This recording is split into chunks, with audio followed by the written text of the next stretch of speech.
Let us create a basic NTP client configuration. NTP components which are required for this are ntpd, which is the client server daemon, ntp.configuration file, which is the file read by the daemon, and ntpq, which is NTP query tool required to check the synchronization. First of all, let us take the backup of the default ntp.conf file that is provided by the operating system. And we will go ahead and create a new ntp.conf file for our demonstration purposes. So the most basic ntp.conf file will have three important sections. First section is that of something called drift file and path to the file.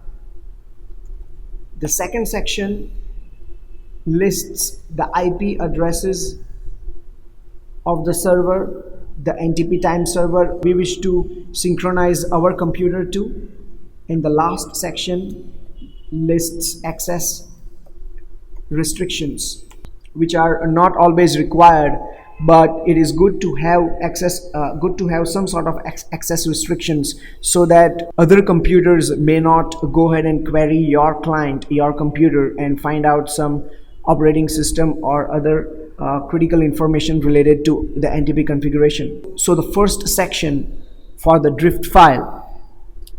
So the configuration file is the main configuration file for NTP, in which it places the IP addresses of time servers we want to use. When running, NTP daemon learns about the drift of the system clock relative to the reference clock and automatically adjusts for it. To make NTP remember the drift, we must add the drift file and the path where to store the drift file.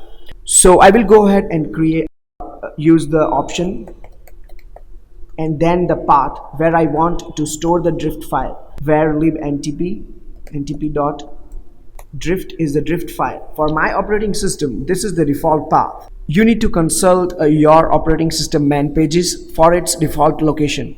In general, it should be placed at a location where the NTP daemon can write to it. Generally, there are 2 or 3 most common paths where you can store the NTP drift file. One is directly under etc directory, or you can store it under where lib ntp drift ntp dot. A clock drift is when a clock is too fast or too slow as compared to the reference clock. That is to say, it gains or loses time. If the number in drift file is positive, the clock is fast, it gains time, and if the number is negative, the clock is slow and it loses time. This number is expressed in parts per million. So the NTP daemon stores this number in the format of part per million. So let us understand this drift file and the contents of the drift file. So NTP daemon divides the total number of seconds in a day into millions of pieces. So there are 86,400 seconds in a day, and these are divided into 1,000,000 pieces, which means that we get one piece which has a duration of 0.0864 seconds or 86.4 milliseconds. So having divided the total number of seconds in a day into millions of pieces, the NTPD daemon will find out how much the clock, your system clock, is gaining or losing time in terms of like per million pieces. So like at the end of the day, per million pieces, how much is the system clock losing or gaining. So if my drift file, say my drift file contains a number of 12.26, which is expressed in parts per million, then I can go ahead and find out how much seconds or milliseconds is my clock gaining or losing. Since this number is a positive number, it means that my clock is faster and it is gaining time. So 1 part per million is equal to 0.0864 seconds. So how much will 12.26 part per million would be? So it comes out to 0.26 multiplied by 0.0864, which is approximately 1 second. So my clock for every million parts gains 1 part. It is faster by 1 second. So now the next important section is that of the server, the NTP server and the IP addresses. So next, using the server command, we specify NTP time servers we want to use. It is recommended to list at least 3 servers from which the client can take time. Configuring multiple servers improves quality of the time, since NTP is able to select the best time source from available ones, and this also imparts redundancy. So how do you find the NTP servers you want to use? So there are many options. The most common 3 options I'm going to list here. You can use the NTP pool project by going to this website, www.ntp.pool.org. This website lists publicly available NTP servers, Stratum 2, Stratum 3, Stratum 1 servers that you can use. These are the NTP servers that have been donated by different organizations or different individuals to the NTP pool project. Or you can use the one provided by your Linux, Unix distribution. Or you can ask your service provider for the IP address of NTP server that you can use. Or if you are in a company, your company most probably will have a dedicated NTP server setup. So for this demonstration purpose, I am going to go ahead and use the NTP servers from the NTP pool project. So how am I going to list them? So I'm going to use the server command, and then I'm going to list the fully qualified domain name of the NTP server. And I'm going to go ahead and list at least 4 NTP servers here. 1.pool.ntp.org, server 2.pool.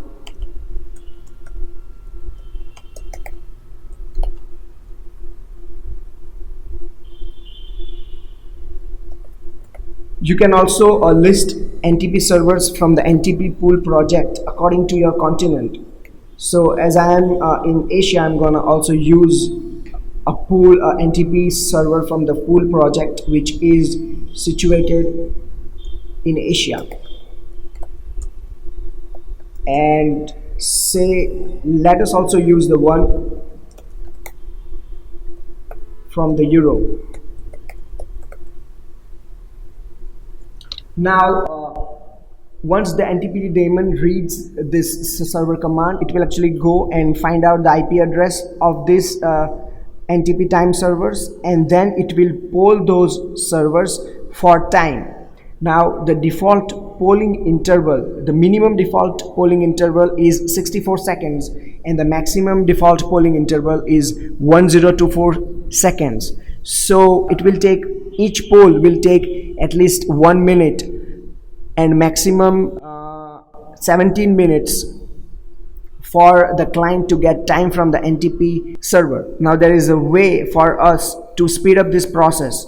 we can actually go ahead and modify the minimum and maximum poll values so that the polling happens faster and our computer quickly synchronizes to the NTP time servers. So you can change the polling intervals using the options mean poll and max poll. So the number besides mean poll and max poll are expressed in terms of powers of 2. So when I say that minimum polling interval is of 4, it means 2 raised to 4 is 16 seconds, and maximum polling interval is also of 16 seconds. By default, the default value for mean poll is 6 and the default value for max poll is 10. So I'm going to go ahead and give minimum and maximum polling intervals for all the NTP servers.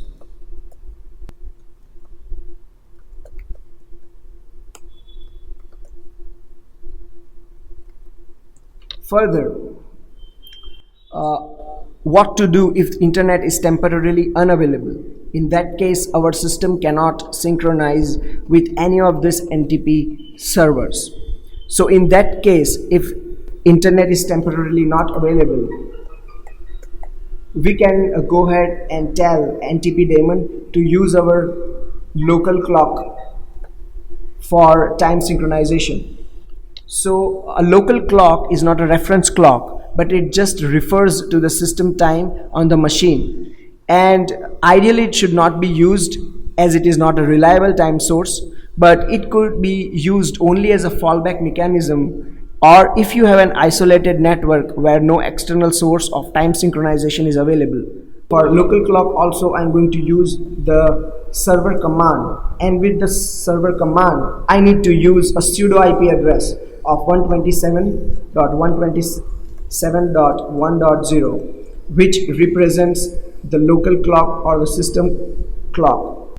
All the NTP servers are going to be at stratum of 1 or 2 or 3, and lower the stratum number, higher the priority it gets from the NTP daemon for time synchronization. Now our local clock by default is going to have a stratum number of 16.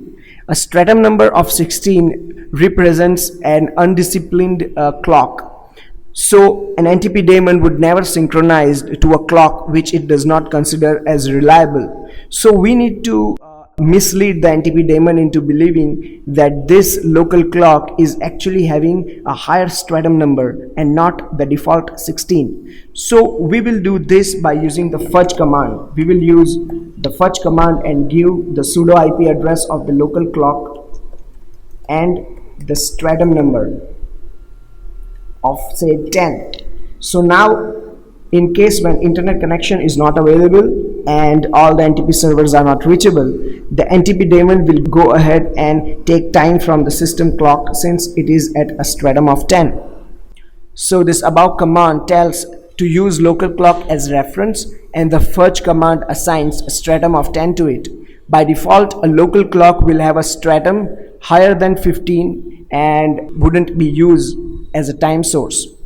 So now further we are going to complete the NTP configuration file by including some access restrictions. By access restrictions, we mean to restrict who can access our client, who can query our client, or who can modify our client through NTP query and other NTP commands. So for this, NTP provides a command called restrict, and then we can specify the default restriction on these clients. So I'm going to specify restrictions in the form of 3 keywords, which are no modify, no peer, and no query. So no modify means that no one can modify the configuration of this client. A client configuration can be modified remotely using NTP Q and NTP DC tools.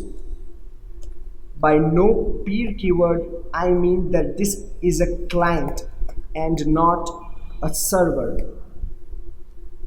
or rather it is not going to exchange time with other computer. It is just going to take time from a server. By no query, I mean that nobody can query the statistics of this client, which means that NTP-Q and NTP DC control packets will be rejected, will be by default rejected by our client. Now, if we give a default restriction of no query and the default NTP control packets from NTP-Q query tool are rejected, then even we wouldn't be able to query and find out the status of our time synchronization. So for this, I'm going to add another restrict command, and then I'm going to list my loopback IP address, and then I'm not going to list any options, which means that the local host has unrestricted access to the client. So this way I can actually use the NTP query tool to query the statistics of my client, but no one else remotely can go ahead and find out information about my client.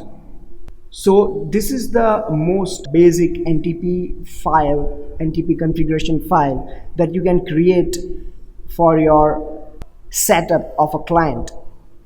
So now having created this file, we will go ahead and save the file, and then we are going to restart our NTPD daemon process so that it will read this file